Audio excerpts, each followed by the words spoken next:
All right, we decided we were going to do another update and let people know what's going on with the dome. So over the winter, we decided to let everything kind of freeze in here because it was way too much energy. We also weren't getting near enough sunlight, and so none of the plants in here were thriving really. So we decided to unplug the heater and just let everything die. A few weeks ago, we started getting the dome ready so we could start planting, which is what we're doing today. And so I fired up the heater and was trying to melt the ice. That's the water tank there. That's our kind of heat mass, water mass.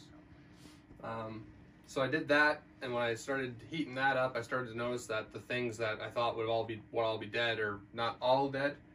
We got some rutabaga over here that looks like it survived. I trimmed off some of the dead stuff, and we'll see how it does.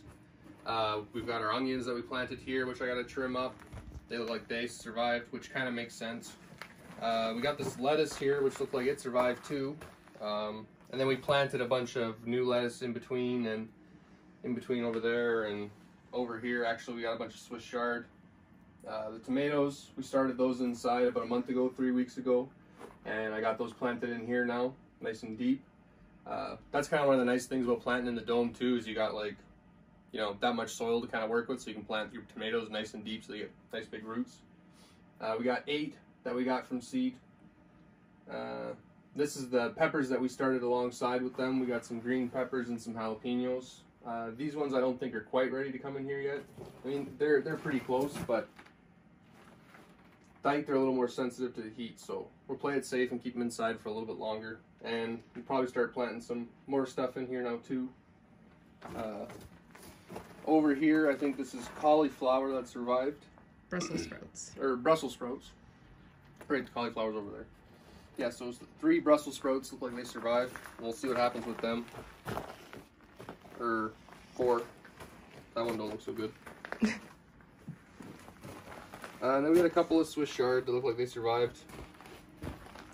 This one looks alright. This is like that kind of yellow one, I think. Looks the same as the Swiss chard if it's a weed anyway. And then over here we got the cauliflower. It's a jade cauliflower. And a lot of this seemed to survive. I got rid of the stuff that died. The lettuce that I mentioned earlier. And then over here we have our carrots we planted. They're Neptune carrots. We planted them before everything froze. We also had peas planted here, and I tore all those out because they were all dead. We'll have peppers going here after that's all sorted out. So yeah, it's just 2 rows of carrots there. And then we got our strawberry plants on top of the tank with a bunch of dead stuff that's got to be cut out, but it looks like they're coming back. And yeah, that's kind of what we got going on in the dome.